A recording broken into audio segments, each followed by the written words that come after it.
Hello friends, कैसे हैं आप सभी। जैसा कि मैं इससे पहले आपको बता चुका हूं कि 3 टॉपिक मैंने इसके क्लियर कर दिए। ये हमारा चौथा टॉपिक है बोर्स मॉडल का। तो सबसे पहले आप इसका स्क्रीनशॉट ले लें जिससे कि आप अच्छे से इसे पढ़ सकें, और मैं टॉपिक बाय टॉपिक इन सारी चीज़ों को डिक्लेयर करता हूँ अभी। तो देखिएगा, सबसे पहले बताया जा रहा है कि यानी जब तक इलेक्ट्रॉन निश्चित ऊर्जा स्तर की स्थायी कक्षा में घूमता रहता है तब ऊर्जा का अवशोषण या उत्सर्जन नहीं होता। ओके, यानी as along an the electron is revolving in an orbital stationary level of definite energy level, it is neither loss and nor gain energy.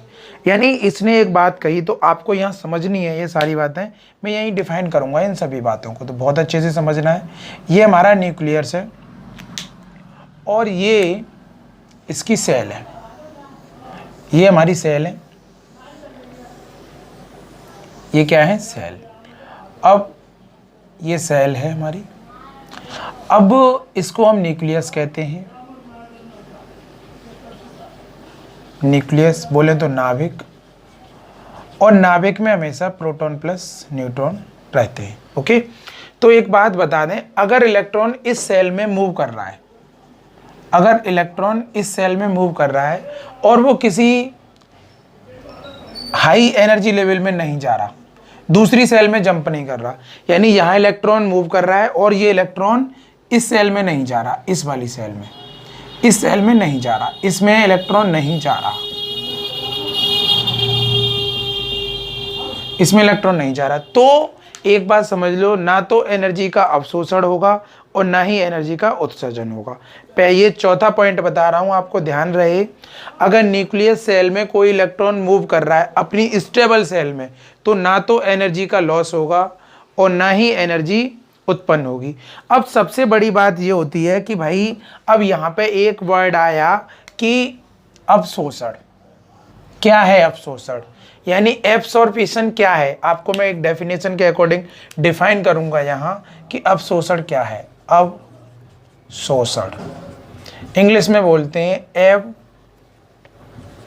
Absorption.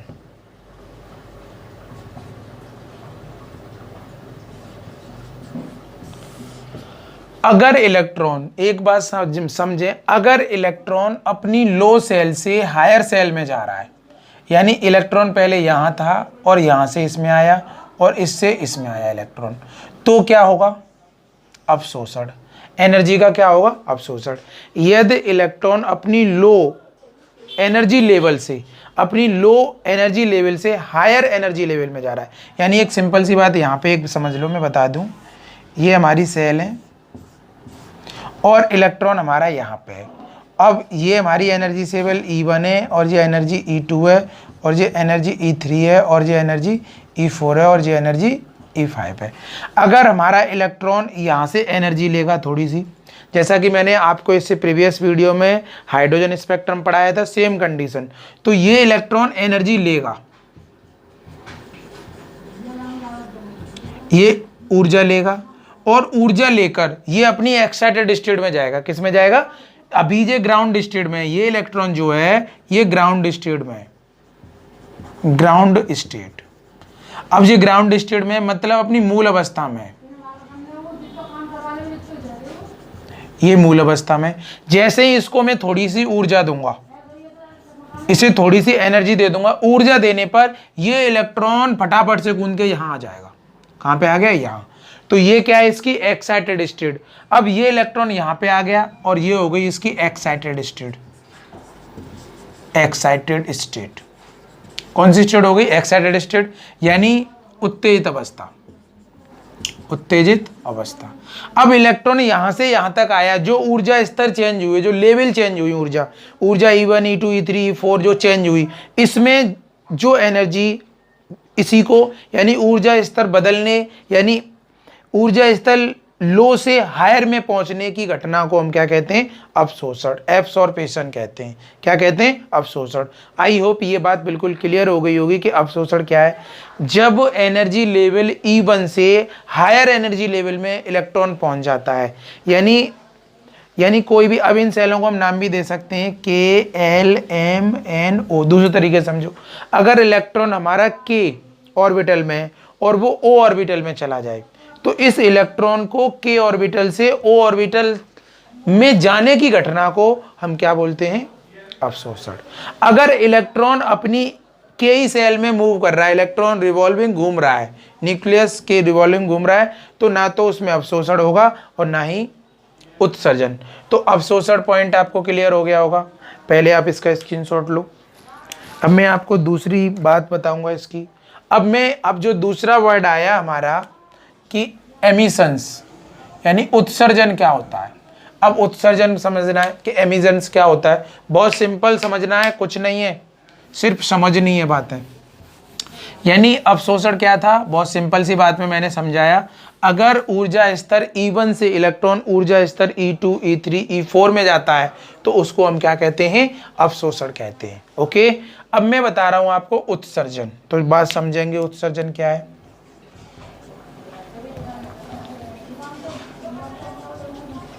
उत्सर्जन, एमिशंस। अभी इलेक्ट्रॉन, इससे पहले मैंने अवशोषण बताया, तो ये, अब मेरी बात को समझें, यानी ये E1 सेल थी, ये E2 थी, और ये एनर्जी लेवल E3 थी, ये E4 थी, ये E5 थी, और ये E6 थी, और E7 थी। ओके, और इलेक्ट्रॉन यहाँ था, और इस इलेक्ट्रॉन को मैंने थोड़ी सी ऊर्जा दी, एनर्जी दी। एनर्जी देने पर ये इलेक्ट्रॉन यहाँ पे आ गया, ये इलेक्ट्रॉन यहाँ आ गया।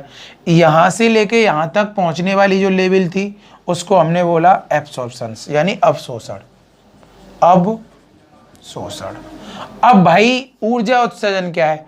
जब हाई एनर्जी लेवल से, यानी यहाँ पे इलेक्ट्रॉन जो था वो एक्साइटेड स्टेट में था। कौन सी स्टेट में था? एक्साइटेड स्टेट में था। एक्साइटेड स्टेट में था, उत्तेजित अवस्था में था, उत्तेजित अवस्था में था। उत्तेजित अवस्था में इलेक्ट्रॉन रहने की जो कंडीशन है वो 10⁻⁻⁶ से लेकर 10⁻⁻8 सेकंड तक होता है। और इतनी सेकंड तक होता है जब इलेक्ट्रॉन एक्साइटेड स्टेट से इसमें आएगा, जब इलेक्ट्रॉन अपनी एक्साइटेड स्टेट से अपनी ग्राउंड स्टेट में आएगा। ग्राउंड स्टेट कहां पे आएगा? ग्राउंड स्टेट में आएगा, यानी मूल अवस्था में आएगा, तो उसको ही हम क्या बोलते हैं? उत्सर्जन, यानी एमिशंस। क्या बोलते हैं? उत्सर्जन। ओके, आई होप ये बात भी क्लियर हो गई होगी। यानी पहले तो इलेक्ट्रॉन हायर सेल में पहुंचा, और जब हायर सेल से लो सेल में जब इलेक्ट्रॉन आता है तो उसको हम क्या बोलते हैं? उत्सर्जन। ओके, ये बात बिल्कुल आपको कॉन्सेप्ट के अकॉर्डिंग समझ में आ गई होगी कि उत्सर्जन क्या है और अवशोषण क्या है। तो यहाँ से एक बात सिंपल होती है, यानी जब कोई इलेक्ट्रॉन अपनी सेल में घूम रहा है, यानी जब कोई इलेक्ट्रॉन अपनी एक स्टेबल सेल में घूम रहा है, तो ना तो उसमें उत्सर्जन होगा और ना ही उसमें अवशोषण होगा। ओके, ये बात बिल्कुल फिक्स है। जब तक कोई एक इलेक्ट्रॉन ऊर्जा स्तर से अपनी निश्चित स्टेबल सेल में घूम रहा है, ना तो उसमें एनर्जी रिलीज होगी और ना एनर्जी उसमें गेन होगी। वो अपनी सेल में अराउंड द न्यूक्लियस घूमता रहेगा। ये हमारा चौथा पॉइंट भी क्लियर हो गया। अगर हम पॉइंट नंबर नेक्स्ट की बात करें, पॉइंट नंबर 6 की बात करें, तो उस चीज को भी समझना है क्या है वो। ये पॉइंट क्लियर, यानी हमारा फोर्थ पॉइंट क्लियर। अब हम 6 पॉइंट पे बात करेंगे। 6 पॉइंट की खास बात क्या है, अब वो समझनी है। इसमें भी सारी एनर्जी लेवल की बात चलेगी। 6, जब कोई इलेक्ट्रॉन अपनी एक स्थायी सेल से दूसरी सेल में कूदता है। एक बात समझें, ये हमारा कोई न्यूक्लियस है और ये हमारी सेल है, ये सेल है हमारी, ये क्या है? सेल्स हैं। ये वाईफाई का साइन मत समझना, गोल गोल कर दोगे तो ये न्यूक्लियस बन जाएगा। ये हमारा न्यूक्लियस है,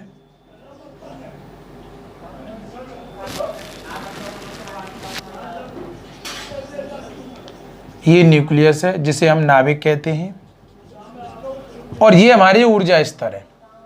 अब ये हमारे ऊर्जा स्तर है, इसको ये सेल, यानी इनको हम KLMNO से डिनोट कर सकते हैं। तो energy level E1, energy level E2, energy level E3, energy level E4 और एनर्जी लेवल E5 और एनर्जी लेवल E6। ओके, और भी डॉट डॉट हो सकते हैं। तो एक बात समझें, एनर्जी की कंडीशन बदलेगी कब? यहां कोई इलेक्ट्रॉन है, ये इलेक्ट्रॉन मूव कर रहा है, इस इलेक्ट्रॉन को अगर मैं एनर्जी दे दूं, एनर्जी से दे दूं, यानी इसको थोड़ी सी एनर्जी दे दूं, यानी ऊर्जा दे दूं, तो ये अपनी अपनी सेलों में, ये इलेक्ट्रॉन इस सेल में आएगा, फिर यहाँ से इस सेल में आएगा, फिर इलेक्ट्रॉन इस सेल में आएगा, फिर यहाँ पे आएगा, फिर यहाँ आएगा। तो इसका एनर्जी लेवल बदल रहा है। एनर्जी लेवल यानी E1 से E2 में पहुंचा, E2 से E3 में पहुंचा, फिर E4 E5 डॉट डॉट, इसी तरीके से एनर्जी लेवल बदलती रहेगी। वही बात, जब कोई इलेक्ट्रॉन एक स्थायी, तो ये क्या है? ये एक स्टेबल सेल है।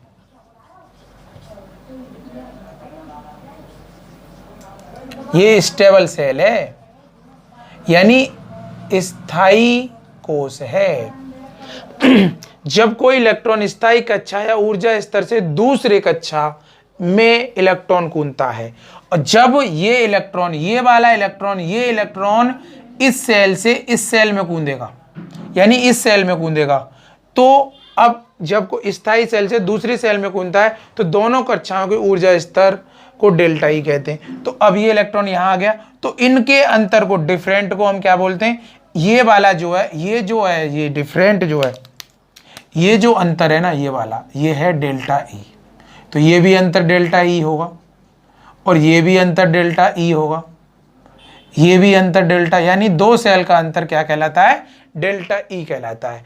तो डेल्टा ई बराबर क्या हुआ? इलेक्ट्रॉन यानी फर्स्ट सेल से सेकंड सेल में बदलने के लिए जो डेल्टा ई होगा, अब वो जो डिफरेंट, ये जाने वाली कंडीशन है, ये क्या है? जाने वाली कंडीशन। तो क्या होगा? E1 minus E2। जब ये इलेक्ट्रॉन वापस आएगा, और जब ये इलेक्ट्रॉन इस तरफ आएगा, तो कंडीशन ये तो हो गई भाई जाने वाली कंडीशन, इस तरफ जाने की, ये हो गई लौटने की। तो लौटने वाली कंडीशन में जो इलेक्ट्रॉन की जो एनर्जी लेवल होगी वो होगी E2 माइनस E1। ओके, यानी इलेक्ट्रॉन जब किसी स्टेबल सेल से किसी दूसरी अनस्टेबल सेल में कूदता है, फिर या तीसरी में कूदता है, तो वहां पे उसे स्टेबल होने की जो टाइमिंग होती है वो 10⁻⁻6 टू 10⁻⁻8 सेकंड तक होती है। वो फिर उसी एनर्जी में यानी उसी सेल में वापस आने की कोशिश करता है, और इसको बोलते हैं ऊर्जा स्तर का अंतर, यानी एनर्जी लेवल डिफरेंट। इसको क्या बोलते हैं? Energy level different. ये कब है? जब इलेक्ट्रॉन एक्साइटेड स्टेट में जा रहा हो, जब इलेक्ट्रॉन एक्साइटेड स्टेट में जा रहा हो, एक्साइटेड स्टेट में जा रहा हो,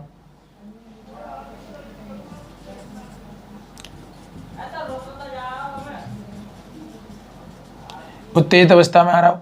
और ये कब है? जब इलेक्ट्रॉन ग्राउंड स्टेट में आ रहा हो, ग्राउंड स्टेट में आ रहा हो, यानी मूल अवस्था में आ रहा हो। तो ये जब की एनर्जी लेवल है। थोड़े गले में प्रॉब्लम है। तो ये बात हुई कि जब कोई इलेक्ट्रॉन एक ऊर्जा स्तर या एक ऊर्जा स्तर से दूसरे ऊर्जा स्तर में जाता है, मैंने बताया E1 से E2 में जाएगा या E2 से E1 में आएगा, तो उनका जो डिफरेंट होता है वो डेल्टा ई होता है, यानी डिसकंटिन्यूएशन रेडियस के रूप में अवशोषित या उत्सर्जित, एमिट, और मैं ये दोनों वर्ड पहले ही बता चुका हूं आपको। और एब्सॉर्स यानी अवशोषित, दूसरा है उत्सर्जित, एनर्जी को निकालना। इन रेडिएशंस की जो फ्रीक्वेंसी होती है वो v होती है, और इनकी जो वेव्स लेंथ होती है वो लैम्डा होती है। देन तब डेल्टा ई बराबर E2 माइनस E1। अब डेल्टा ई बराबर क्या हो जाएगा? E2 minus E1 equal to, इसके बराबर जो, अगर हम यहाँ पे लेट, यहाँ मान लें लेट रेडिएशन, अगर इसकी रेडिएशन फ्रीक्वेंसी को मान लें, radiation frequency lambda, and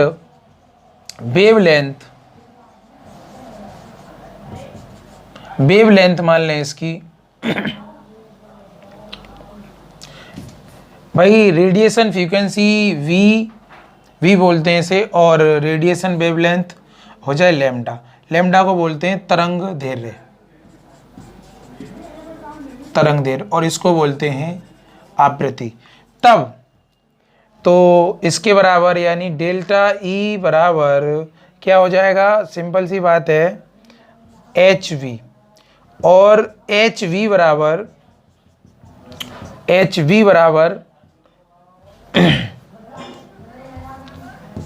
H C upon lambda, ये फॉर्मूला होता है। इस फॉर्मूला के द्वारा हम वेवलेंथ निकाल सकते हैं। एच क्या है, प्लैंक कांस्टेंट है, और सी क्या है, सनलाइट। और सनलाइट कितनी होती है पता होगा, 3 × 10⁸ मीटर पर सेकेंड होती है। ओके, तो ये है इसकी, हमने इसका जो हमारा फिफ्थ पॉइंट था वो भी क्लियर किया। जब कोई इलेक्ट्रॉन एनर्जी लेवल E1 से E2 में जाएगा तो उसकी एनर्जी में डिफरेंट होगा, अंतर आएगा। अंतर होगा वो क्या होगा, डेल्टा ई होगा। जाने पर E1 - E2, इसी तरीके से और भी हो सकता है, यानी E2 - E3, और भी हो सकता है E3 - E4, और भी हो सकता है E4 - E5।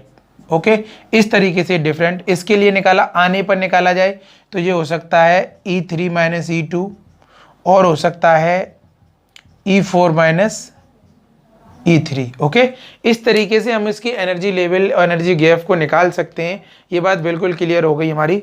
अब हम बात करें नेक्स्ट पॉइंट की, तो देखिए when an electron jump from one orbitals to another, the energy equal to difference of energy of two orbitals. A state is the either absorbs the extreme in the form of a discontinuous radius and frequency v, यानी जो frequency को माना वो हमने v माना, क्या माना, v माना। फ्रीक्वेंसी क्या है हमारी, ये दैट इज, ये हमारी फ्रीक्वेंसी है, और ये h क्या है, यहाँ प्लैंक कांस्टेंट है, प्लैंक कांस्टेंट हम बोल सकते हैं। अब फ्रीक्वेंसी v और वेवलेंथ लैम्डा, और लैम्डा क्या है हमारी, ये वेवलेंथ है। Wavelength, the radiation in given by following explains, यानी E2 - E1 बराबर डेल्टा ई बराबर H V and H C upon lambda.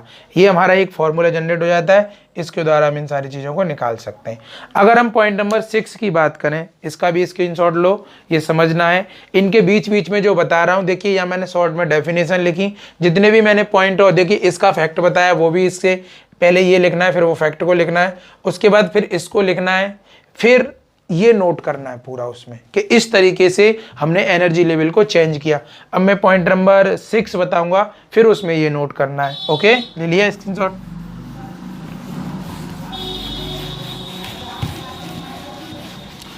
तो अगर हम बोर-बरी के मॉडल को अच्छे से समझ लें तो बहुत सारी चीज़ें हैं, इसके बाद बहुत सारे मॉडल्स हैं, वो सभी समझ लें।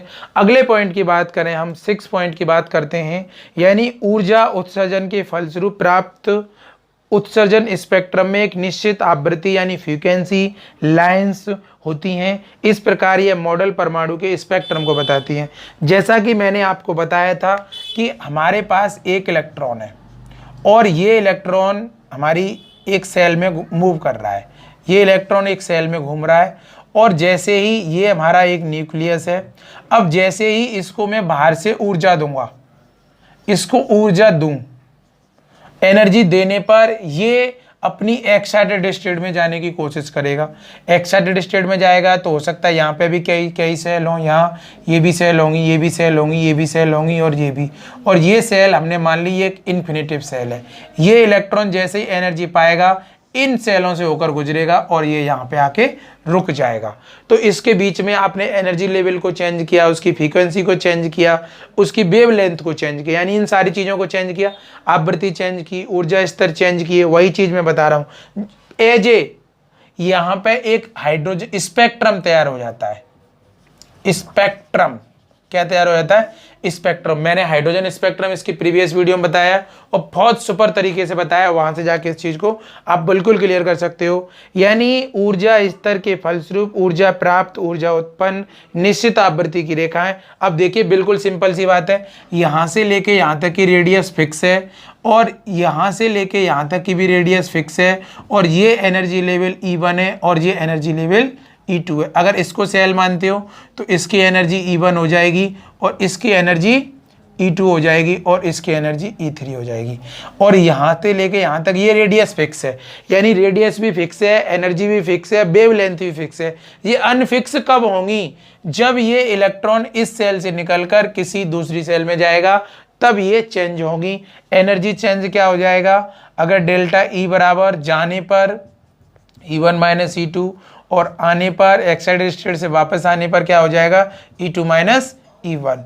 ये इसमें चेंजेज होते हैं और एक स्पेक्ट्रम बन के यहाँ तैयार हो जाता है। और स्पेक्ट्रम में हमने बताई थी वो कई लाइनों से होकर गुजरता है। लाइन यही है, सेल्स हैं। ओके, तो ये भी अपना पॉइंट क्लियर होता है। यानी ऊर्जा उत्सर्जन के फलस्वरूप, जैसे ही उसमें ऊर्जा निकलती है, ऊर्जा उत्सर्जन के फलस्वरूप प्राप्त स्पेक्ट्रम में निश्चित आवृत्ति उत्पन्न होती है। इस प्रकार यह मॉडल परमाणु के रेखीय स्पेक्ट्रम की व्याख्या करता है। इससे पहले ही मैं आपको हाइड्रोजन स्पेक्ट्रम पढ़ा चुका हूँ, ये भी बात हमारी बिल्कुल क्लियर हो गई। अगर हम 7th पॉइंट की बात करें, यहाँ पे 7th पॉइंट को आप समझेंगे, बहुत सिंपल पॉइंट है। यानी पर और एक देख इंग्लिश में देख लीजिए, as the continuous of the emanation of energy description lines and options lines in the emissions spectrum of atoms. यानी ये एक तरीके का हाइड्रोजन स्पेक्ट्रम यहाँ तैयार हो जाता है, जैसा कि मैं पिछली वीडियो में आपको बता चुका हूँ। यानी अगर मैं नेक्स्ट पॉइंट की बात करूं, परमाणु में इलेक्ट्रॉन हमेशा निम्नतम ऊर्जा स्तर वाली कक्षाओं में रहते हैं। इस अवस्था को हम अब एक बता दें, हमारे पास जो ये सेल्स हैं, ये सेल है हमारे। अगर इलेक्ट्रॉन यहाँ पे है, ये इलेक्ट्रॉन है और ये मूव कर रहा है, तो इसको बोलते हैं हम मूल अवस्था, यानी ग्राउंड स्टेट। क्या बोलते हैं? ग्राउंड स्टेट, मूल अवस्था। इसको बोलते हैं मूल अवस्था। यानी इलेक्ट्रॉन, परमाणु में इलेक्ट्रॉन हमेशा निम्नतम ऊर्जा स्तर कक्षा में रहते हैं, ये निम्नतम। अगर इसको हम थोड़ी सी एनर्जी दे दें, इसको हम ऊर्जा दे दें, और ऊर्जा देने पर ये इलेक्ट्रॉन फटाफट से इस सेल में आ जाएगा। यानी यहां से इलेक्ट्रॉन यहां आएगा, ये जंप मारेगा और ये हो जाएगी उसकी एक्साइटेड स्टेट। एक्साइटेड स्टेट क्या हो जाएगी? एक्साइटेड स्टेट, जिसको बोलते हैं हम उत्तेजित अवस्था। क्या बोलते हैं? उत्तेजित अवस्था। ये क्या है? जब इलेक्ट्रॉन अपनी न्यूक्लियस की सेल्स में राउंडिंग कर रहा है, तो वो उसकी कौन सी अवस्था है? ग्राउंड स्टेट है, यानी मूल अवस्था है। और जब इलेक्ट्रॉन को थोड़ी सी एनर्जी दे दें, तो वो अपनी एक्साइटेड स्टेट में चला जाता है, और वो होती है उसकी उत्तेजित अवस्था। एक्साइटेड स्टेट में इलेक्ट्रॉन ज़्यादा देर तक नहीं रहता, वो अपनी एनर्जी को रिलीज करके वापस अपनी ग्राउंड स्टेट में आ जाता है। वही यहाँ पॉइंट बताया गया है। परमाणु में इलेक्ट्रॉन हमेशा निम्न ऊर्जा स्तर वाली कक्षाओं में रहते हैं। इस अवस्था को हम मूल अवस्था कहते हैं। अगर वो अपनी ग्राउंड स्टेट में है तो इसको मूल अवस्था कहेंगे। अगर उसको बाहर से ऊर्जा देने पर, मैंने बोली ना, इसको मैंने ऊर्जा दी, क्या दी? ऊर्जा। ऊर्जा देने पर वो अपनी एक्साइटेड स्टेट में चला जाता है, अपनी दूसरी सेल में चला जाता है, जिसको हम क्या बोलते हैं? उत्तेजित अवस्था। एक सिंपल सी बात है, कोई भी इलेक्ट्रॉन उत्तेजित अवस्था में तभी जाएगा जब उस पर हम बाहर से फोर्स लगाएंगे, एनर्जी देंगे। जैसे क्लास में कोई स्टूडेंट बैठा है, मैं बाहर भेजना है, तो हम उससे कुछ ना कुछ तो बोलना पड़ेगा। हम जो बोल रहे हैं वो क्या है? एक्स्ट्रा एनर्जी है। एक सिंपल सी बात है, ये मैं पकड़ा हुआ हूँ, इस पर जब तक मैं एक्स्ट्रा फोर्स नहीं लगाऊंगा ये नीचे नहीं जा सकता। देखिएगा, अब ये है, इस पर मैं फोर्स लगाऊंगा ऐसे, तो ये नीचे जाएगा। यानी सेल तभी तो चेंज होगी जब मैं बाहर से उसमें फोर्स लगाऊंगा। जैसे ही ये नीचे गया तो ये कौन सी स्टेट में चला गया? एक्साइटेड स्टेट में। और ये अभी जो है ये अपनी कौन सी स्टेट में? ग्राउंड स्टेट में। इस तरीके से हमारा, अब इसके बाद जो मैं पढ़ाने वाला हूं आपको, वो पढ़ाऊंगा लिमिटेशन ऑफ बोर, यानी बोर मॉडल की सीमाएं। बोर मॉडल कहाँ कहाँ काम करता है, ये किस तरीके से काम करता है, ये हुआ उसका एक्सप्लेन। इसका अच्छे तरीके से आप स्क्रीनशॉट लेके कॉपी में नोट्स बनाइए, जिससे कि आपको ये आगे तकलीफ ना हो। तब तक के लिए जय हिंद, जय भारत।